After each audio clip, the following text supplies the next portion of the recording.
माननीय सदस्य श्री श्रीकांत शिंदे जी। श्रीकांत शिंदे जी। सभापति महोदय कि आपने मुझे इस बहुत ही महत्वपूर्ण बिल पर बोलने का अवसर दिया। मैं मेरे पार्टी शिवसेना और हमारे नेता एकनाथ शिंदे जी की तरफ से इस बिल का पूरी तरीके से समर्थन करता हूं और आज एक ऐतिहासिक दिन है। अरे बैठिए बैठिए, अरे हो गया। अरविंद सावंत जी बैठिए। आप please address to this chair please.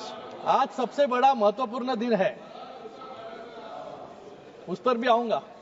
महत्वपूर्ण दिन है कि पहले 370, फिर ट्रिपल तलाक और आज सीएए और आज गरीब मुस्लिम भाइयों के उद्धार के लिए ये वक्त का बिल इस सदन में लाया गया है। आज यहां पर कुछ साथी, अरे पुराने नहीं अभी भी हो सकते हो, उनको तो पहला प्रश्न मुझे पूछना है कि आज हरी जैकेट जो है बुधवार के लिए पहनी है या आज वक्त के लिए खास करके अरविंद सावंत जी ड्रेसअप करके आए थे। यहां पर मुझे उनका भाषण सुनते वक्त बहुत वेदना हुई, बहुत ही शॉकिंग था कि अरे वक्त पे ही बोल रहा हूं बाबा। इधर देखिए, इधर इधर सामने। मुझे इनसे आपसे बात कर रहा हूं सर, हमसे सामने देखिए। इनसे मुझे यूबीटी वालों से प्रश्न पूछना है। अपनी अंतरात्मा से इनको प्रश्न पूछना चाहिए कि बाला साहब आज होते तो ये क्या आज ये भाषण कर पाते यहां पर? आज इस सदन में एक बात साफ हो गई, ये यूबीटी वाले किसकी विचारधारा को मान रहे हैं और ये बिल का विरोध कर रहे हैं। इनके पास एक सुनहरा अवसर था अपनी गलतियों को सुधारने का, अपने इतिहास को संभालने का और विचारधारा को जिंदा रखने का, जिसके लिए कभी बाला साहब ठाकरे जी ने आंदोलन किया था। लेकिन अफसोस यूबीटी वालों ने उस विचारधारा को तो पहले ही बुलडोजर के तले जो है चुरोड़ मरोड़ दिया है। बाला साहब की जो विचारधारा थी वो स्पष्ट थी, हिंदुत्व की रक्षा, देश की एकता और बाकी धर्मों के लोगों के लिए सम्मान। लेकिन आज अगर बाला साहब यहां होते तो यूबीटी का डिसेंट नोट यहां पर अगर पढ़ते तो उनके आत्मा को बहुत वेदना जो है होती। मैं यहां पर यूबीटी का एक डिसेंट नोट जो है लेकर आया हूं। इन्होंने यहां पर कहा है कि नॉन मुस्लिम मेंबर वक्फ बोर्ड में नहीं होने चाहिए और उसके ऊपर वो वकालत वहां पर कर रहे थे कि जो बाला साहब हमेशा हिंदुत्व के लिए लड़ रहे थे। मुझे लगा इनको सिर्फ हिंदुत्व से एलर्जी थी, लेकिन आज हिंदुओं से भी एलर्जी जो है यूबीटी को होने लग गई है आज। और एक डिसेंट नोट में उन्होंने पॉइंट कहा, protect and preserve the properties which are personal properties dedicated by various rulers, nawabs and zamindars. हम ऐसे ही नहीं कहते कि औरंगजेब के विचारधारा पे इन लोग चल रहे हैं, अफजल खान के विचारधारा पे चल रहे हैं, लेकिन अभी उनके प्रॉपर्टी को प्रोटेक्ट करने के लिए खुलेआम जो है पत्र लिखने का काम भी यूबीटी वालों ने किया है। और इन्होंने यहाँ पे अभी कहा वैंडलाइजेशन ऑफ द औरंगजेब टूम, मतलब कौन से विचारधारा पे जो है यहाँ पर चल रहे हैं। जो औरंगजेब आज महाराष्ट्र में आया छत्रपति शिवाजी महाराज जी को पकड़ने के लिए, छत्रपति संभाजी महाराज जी को हालाल करके जिन्होंने मारा, आज उनकी वकालत करने की नौबत जो है कांग्रेस के साथ खड़े होने के बाद इस यूबीटी वालों पे आया। इन्होंने कभी पत्र लिखा नहीं। जब पालघर में साधु हत्याकांड हुआ तभी इनके मुंह से कुछ भी निकला नहीं, तभी चुप बैठे थे। लेकिन आज औरंगजेब के बारे में बात निकली तो यहाँ पे इनको जो है तिलमिलाट जो है यहाँ पर हो रही है। सुनने का आदत डालो।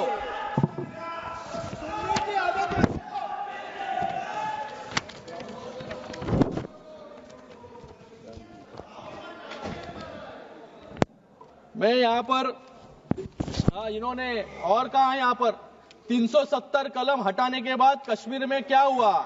बाला साहब ठाकरे जी जब भी थे तभी उन्होंने कहा कि मुझे एक दिन अगर प्रधानमंत्री बनाएंगे तो सबसे पहले मैं 370 कलम को हटाऊंगा। आज वो 370 कलम को यहाँ पर क्यों हटाया, ऐसा प्रश्न पूछने का काम यहाँ पर कर रहे हैं। और उसी के साथ में राम मंदिर के बारे में भी कहा इन्होंने कि जो सपना बाला साहब ने देखा था राम मंदिर का, कि राम मंदिर बनाने के बाद क्या हुआ, ये भी प्रश्न पूछने की नौबत जो है आज यूबीटी पे आ गई है। मुझे लगता है कि आज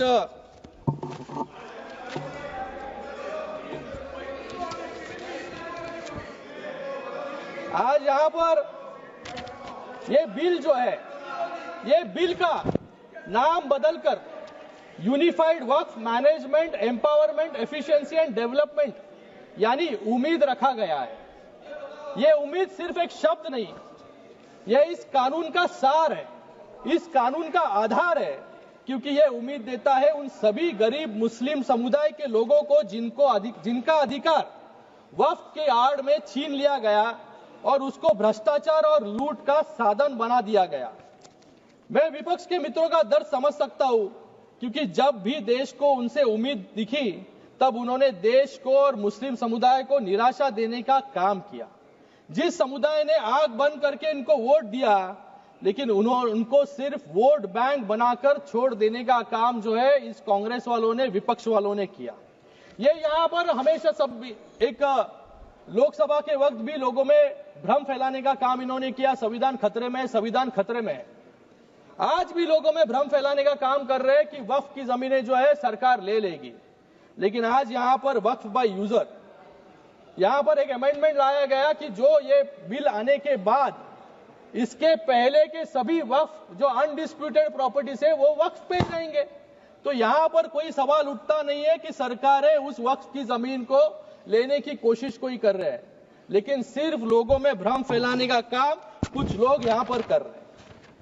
मैं इन लोगों को याद दिलाना चाहूंगा, जब शाहबानो ने इस कांग्रेस से न्याय मांगने की उम्मीद की, कोर्ट ने शाहबानो को न्याय देने का काम किया, लेकिन इस सदन में ही इस कांग्रेस ने उनसे न्याय जो शाहबानो जी मांग रहे थे वो छीनने का काम इन्होंने ही किया। जब जम्मू कश्मीर की जनता ने आर्टिकल 370 हटाने की मांग की, तभी सिर्फ मुखदर्शक बनते ये कांग्रेस वाले रह गए, आतंकवाद को बढ़ते हुए देखते। जब 2006 में मुस्लिम समुदाय के उत्थान के लिए जब सच्चर कमेटी रिपोर्ट लाई गई, 8 साल तक उस कमेटी के रिपोर्ट को इंप्लीमेंट इन्होंने नहीं किया। जब मुस्लिम महिलाओं ने ट्रिपल तलाक से हो रही उत्पीड़न को रोकने के लिए इनसे गुहार लगाई, तब भी ये वोट गिनती में रह गए। और आज नरेंद्र मोदी जी के एनडीए सरकार में 370 भी हटाया, महिलाओं के आंसू पोंछने का भी काम किया, और आज ये बहुत ही ऐतिहासिक पूर्ण बिल लाकर आज मुस्लिम समाज के लोगों को भी, सर अभी तो शुरू किया है मैंने, I am the only speaker, Muslim समाज के लोगों को न्याय देने का काम भी यहां पर किया है। ये अपीसमेंट नहीं बल्कि अपलिफ्टमेंट की दिशा में उठाया गया एक बड़ा कदम है। ये वोट के लिए नहीं, वतन के लिए काम होता है। ये विधेयक किसी के साथ धोखा नहीं बल्कि हर वर्ग के साथ न्याय का माध्यम है। ये विधेयक मजहब की दीवार नहीं, विकास का द्वार बनाता है, और शायद इसलिए विपक्ष के साथी इतना जोर लगा रहे हैं कि इसको रोकने के लिए। मुझे इनसे पूछना है कि इन वक्फ की जमीनें जो लाखों एकड़ में है, 36 लाख एकड़ जमीन है, एक भी उदाहरण इनको देने के लिए मैं चैलेंज करता हूं कि जहां पर अच्छे स्कूल बने, अस्पताल बने हैं, या स्किल सेंटर बने हैं, या कॉलेजेस बने हैं, जिससे मुस्लिम बहनों को या स्टूडेंट्स को वहां पर मार्गदर्शन मिला हो या नौकरी मिली हो। ये एक भी उदाहरण नहीं है। गए 5 सालों में वक्फ की जमीनें बढ़ती गई, डबल हो गई, लेकिन इनकम जो है कम होते गया। जैसे किरण रिजिजू जी यहां पर कहा कि सिर्फ इतने सालों में 163 करोड़ 163 करोड़ रुपए रेवेन्यू, इतने लाखों एकड़ जमीन से।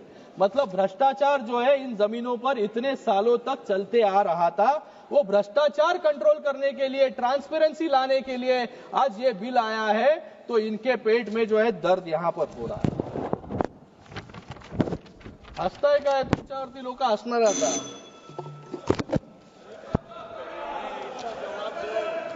आज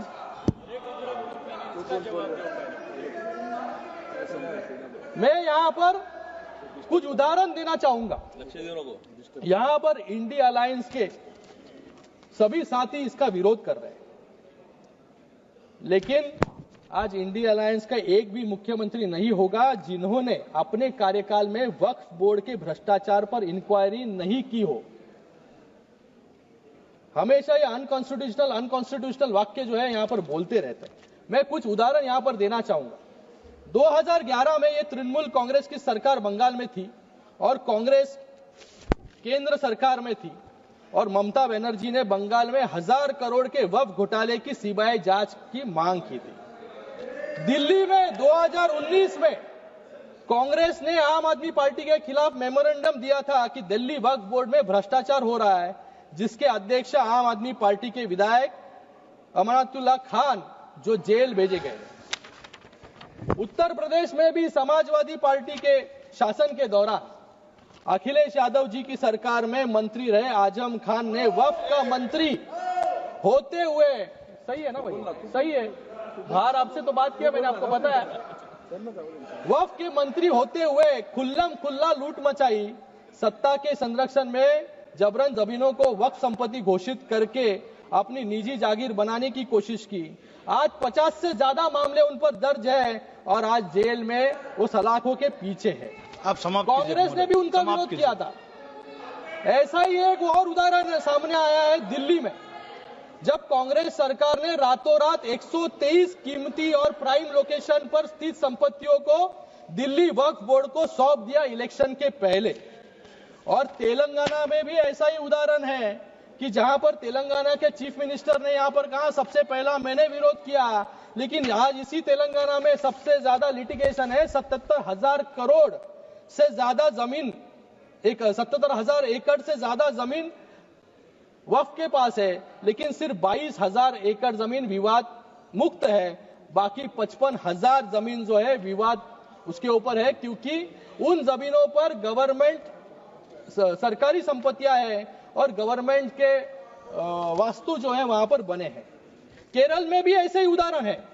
तो मुझे लगता है कि ये जो विपक्ष इसका घड़ी घड़ी विरोध कर रही है, ये विरोध जो है, ये विरोध सिर्फ अपने पाप छुपाने के लिए यहां पर कर रहे हैं, क्योंकि पूरे पाप अब उजाले में आ जाएंगे. उन्हें डर है कि वक्फ के नाम पर की गई लूट, अवैध कब्जे और राजनीतिक सौदेबाजी अब दस्तावेजों में दर्ज हो जाएगी और जनता की अदालत में उनकी पोल खुल जाएगी. इसलिए पूरे जोरों शोरों से जो है विरोध करने का काम यहां पर कर रहे हैं. सर समाप्त कीजिए महोदय.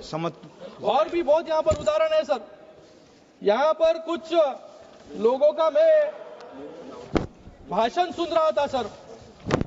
यहां पर गौरव गोगोई जी कह रहे थे कि ये लोग रिफॉर्म ला रहे हैं, बिल से समस्या बढ़ेगी. मैं कहता हूं यहां पर बिल से जरूर समस्या बढ़ेगी, लेकिन किसकी बढ़ेगी? जिन्होंने यहां पर लूट मचाया और भ्रष्टाचार किया, उनके लिए जो है यहां पर बिल से दिक्कतें जो है बढ़ने वाली है. यहां पर इन्होंने कुछ कहा कि अंग्रेजों के लिए मर्सी पिटीशन लिखा था. मैं यहां पर यूबीटी वालों से पूछना चाहूंगा कि बाजू में बैठ के जिन्होंने सावरकर जी को गाली देने का काम किया, उनके ऊपर प्रश्न पूछने का हिम्मत इन पे नहीं है.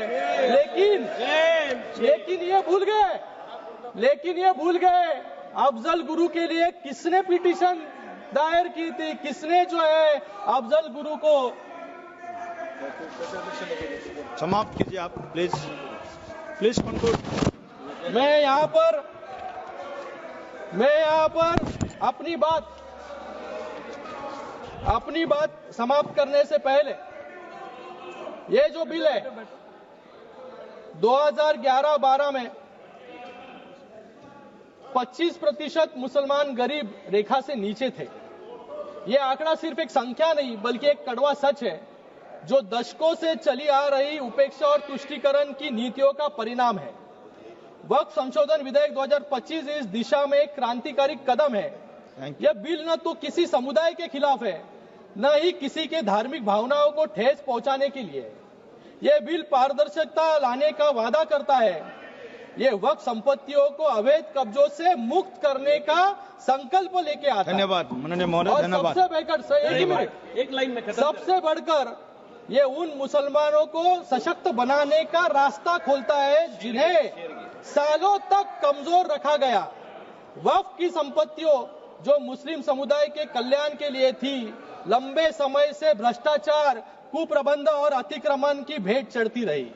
इस बिल के जरिए सरकार ये सुनिश्चित करना चाहती है कि इन संपत्तियों का सही इस्तेमाल हो, शिक्षा के लिए, रोजगार के लिए, गरीबी से जूझ रहे मुस्लिम भाई बहनों के उत्थान के लिए। ये बिल मुसलमानों को मजबूत करने का औजार है, न कि उनका हक छीनने का कोई यहाँ पर धन्यवाद हमारा विचार है। मैं एक शेर समाप्त करूंगा। देश की उन्नति के लिए नए वक्त के साथ चलना होगा। देश के उन्नति के लिए नए वक्त के साथ चलना होगा और मुसलमान भाइयों और बहनों की तरक्की के लिए नए वक्फ के साथ आगे बढ़ना होगा। धन्यवाद। धन्यवाद। इमरान मसूद जी।